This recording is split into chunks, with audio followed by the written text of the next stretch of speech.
Bon, RDF, bon, je crois que tout le monde connaît RDF, mais je rappellerai donc que nous sommes gestionnaires du réseau de distribution publique, opérateur régulé, couvrant 95% du territoire. Ça représente 1 300 000 km de réseau, toutes tensions confondues, à exploiter, 35 millions de points de livraison, de compteurs, donc, hein, et donc 38 000 salariés au service de tout ça. Et aujourd'hui, ben, évidemment, notre grand défi, précisément, c'est la transition énergétique. Voilà. Pourquoi ? Parce que la transition énergétique, c'est, pour une large part, ça se passe dans le local, ça se passe dans les territoires. Hein, c'est-à-dire le photovoltaïque, l'éolien, ça se passe dans les territoires. La gestion active de la demande, c'est le client final. Donc, c'est aussi du local, quoi. Voilà. Et nous sommes, à travers notre réseau, présents dans le territoire. Et donc, notre ambition, c'est effectivement de rendre possible, à travers la modernisation de nos réseaux et la mise à disposition de nos données, cette transition énergétique. Voilà. Alors, pour ça, le lien a été fait, juste titre, avec le numérique, qui est toujours présent dans les écotechnologies, mais pour le coup, la révolution numérique, nous considérons que c'est une magnifique opportunité, précisément, pour nous permettre de relever ce défi, tous ensemble, avec tous les acteurs du système électrique. Voilà. Et donc, effectivement, de rendre possible cette transition énergétique dans les territoires, aussi permettre le développement des marchés, les nouveaux marchés autour de l'efficience énergétique, de la flexibilité des ENR, de rendre possible cette révolution, mais d'une manière plus générale, je dirais, de mettre à disposition toute la richesse de nos données, non seulement pour un meilleur service public, mais aussi pour mettre le développement, je dirais, de l'écosystème numérique français, qui a véritablement une carte à jouer, en particulier dans ce domaine de la transition énergétique. Alors, dans l'utilité et dans comment le service rendu à la collectivité ou aux particuliers, qu'est-ce que ça a changé, cette révolution numérique chez vous ? Alors,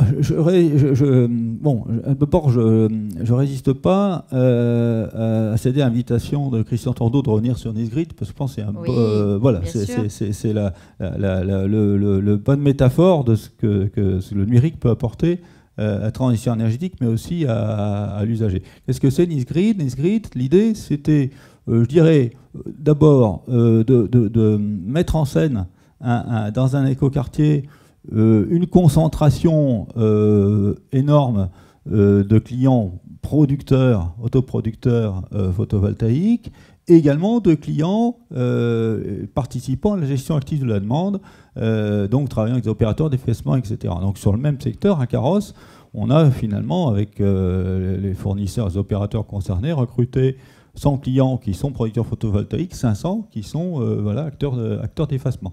Voilà. Et puis, côté réseau, on a mis en place pour expérimentation tous les leviers côté réseau et côté demande, tous les leviers qui vont permettre de gérer cette production interminante. Donc côté client, ça veut dire les moyens finalement de s'effacer quand il n'y a pas de soleil, de déplacer les consommations quand il y a du soleil. C'est aussi de stocker l'énergie. Donc on a expérimenté du stockage chez les clients. Et puis côté réseau, on a expérimenté aussi du stockage, mais placé plus en amont dans le réseau. Et donc pour faire fonctionner tout ça, évidemment, il faut des processus numérisés qui fonctionnent en temps réel pour adapter le réseau, etc. Mais il faut mettre à disposition des données pour que le client puisse lui-même maîtriser ses consommations, les suivre dans un temps proche du temps réel, donc adapter ses comportements de consommation, etc., pour que les opérateurs eux-mêmes bénéficient de nos données en même temps que les leurs, parce qu'il y a aussi des box, il y a plein d'objets connectés, donc ça aussi c'est un aspect du numérique, les objets connectés. Et puis on a aussi expérimenté de la mise à disposition publique de données, puisque dans NISGRID, il y a également un tableau de bord qui est partagé, qui est ouvert à tous les citoyens qui participent à cette expérimentation, qui permettent de suivre en vraie grandeur, en fin de compte, comment ça se traduit, leurs efforts pour maîtriser leur consommation, s'effacer, la production, quelle est-elle, comment elle coïncide plus ou moins avec la consommation, etc. Oui, donc là, on a mis en place, finalement, tous les leviers numériques, la numérisation des processus, ça permet de répondre en temps réel, les objets connectés, effectivement, qui vont permettre finalement de synchroniser ce qui se passe chez le client, ce qui se passe sur le réseau, etc. La mise à disposition des données, et pour le client particulier, et pour les opérateurs qui vont pouvoir piloter avec une vision plus agrégée leurs opérations, et puis finalement pour les citoyens qui en même temps vont voir l'effet concret en toute transparence de tout ce qui est fait. Oui, donc au départ, c'est sur le territoire de Carros, je crois que des familles ont été sélectionnées voilà. de manière bénévole. Voilà. Enfin, oui, c'est un engagement des personnes qui ont été volontaires voilà. Pour pouvoir participer Absolument. à ce test Absolument. concluant. Absolument. Alors, on a de la chance parce qu'on a la représentation donc, de la société Linky qui est avec nous. Peut-être vous voulez intervenir. Je vous invite à le faire. Je ne résisterai pas à cette invitation. Donc, je m'appelle Bernard Lassus et je dirige le programme Linky pour le niveau national. Alors, c'est intéressant parce que tout ce qui a été abordé ce matin, en fin de compte, le programme Linky, normalement, est dans la continuité de tout ça. Grosso modo, le programme Linky, c'est d'installer 35 millions d'objets connectés qui vont permettre sur l'ensemble du territoire, je dirais, de satisfaire un certain nombre de parties prenantes. Si je prends par exemple les consommateurs, on va apporter un service, notamment en leur donnant un petit peu ce que François vient de décrire, ou ce que vous avez décrit, c'est les éléments qui permettent au consommateur de devenir acteur de sa consommation. Alors, parce qu'en même temps que ces objets connectés, on va déployer donc des sites, des espaces clients sur lesquels les personnes vont pouvoir mesurer, mettre en place des systèmes d'alarme, mettre en place des comparatifs aussi par type de consommation. Et à distance, donc ça, il n'y a pas de souci. Ensuite, on va pouvoir effectivement agir, facturer sur la consommation réelle, parce que pour l'instant, on était plutôt sur des facturations estimées. Et puis, il y a une chose aussi très intéressante par le biais, je dirais, de l'objet connecté pour le client, c'est la possibilité de demander un service à 18 h et le lendemain matin, de retrouver ce service satisfait, ne serait-ce sur les changements de puissance, sur toutes d'autres opérations. Ça, c'est donc une vision consommateur. Aussi, sur la vision consommateur, c'est que nous pourrons, par nos objets de supervision, rentrer en contact directement avec un compteur, ce qui fait qu'un consommateur qui nous appelle sur un problème qu'il peut avoir dans son installation ou se poser une question, quelque part, en interrogeant son compteur, on peut déjà lui rendre un service de manière, je dirais, en temps réel.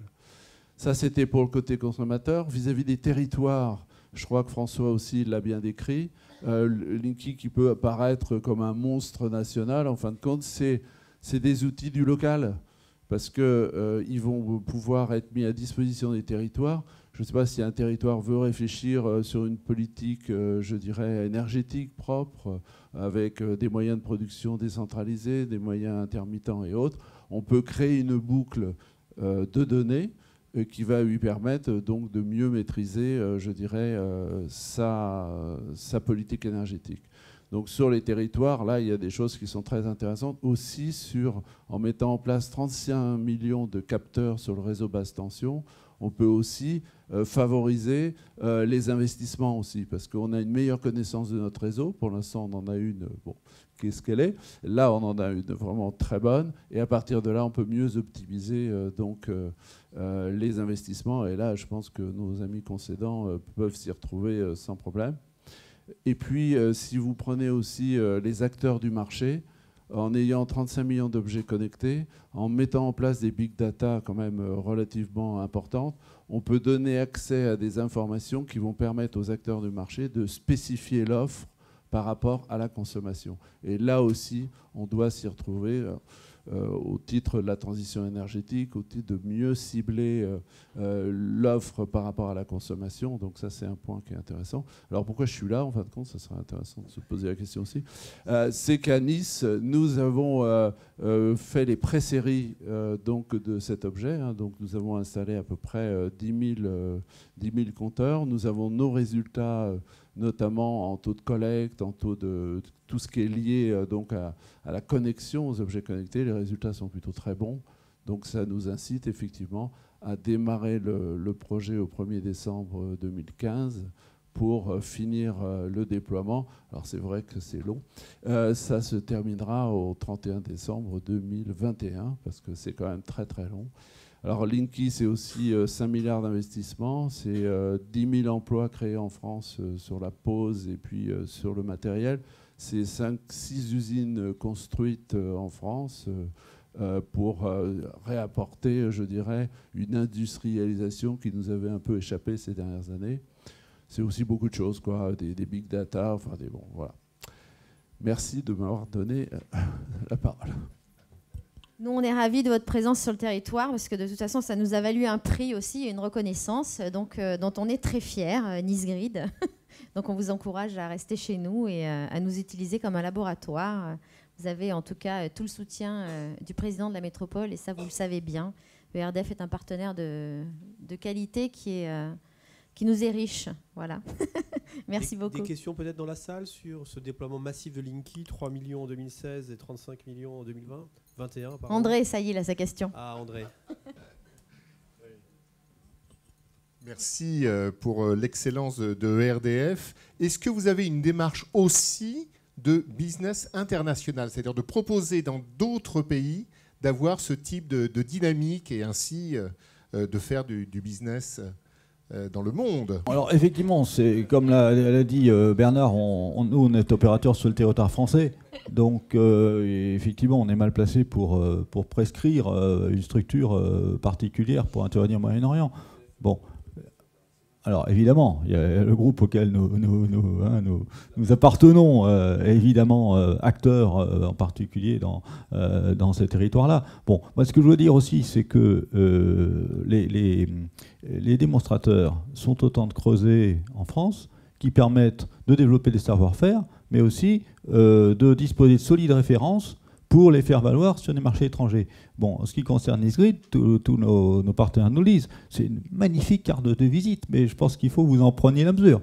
Nice Grid est quelque chose d'unique au monde et qui aujourd'hui permet à tous les partenaires qui y ont pris part, je dirais, de valoriser une véritable référence première mondiale dans le monde entier. Et ça va aider effectivement ces opérateurs à gagner des marchés en partenariat avec notre groupe ou d'autres ou seuls. Voilà. Alors après, il y a une vie après les démonstrateurs, ce qui veut dire qu'effectivement, maintenant, il faut passer des démonstrateurs à l'industrialisation. Donc Linky, c'est la première brique, hein, c'est absolument essentiel.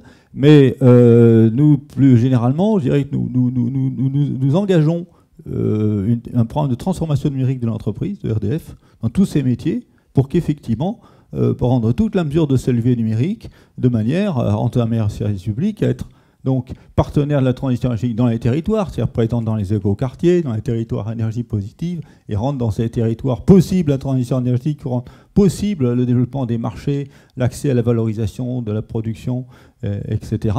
Et puis, là aussi, on ne travaille pas tout seul. On travaille toujours avec des partenaires.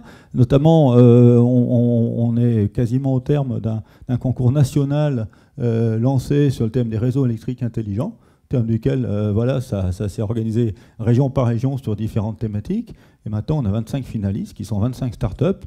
Et ben, les projets de ces 25 startups, nous allons investir pour permettre à ces 25 startups de réaliser leurs projets. Ouais. Donc je pense que véritablement,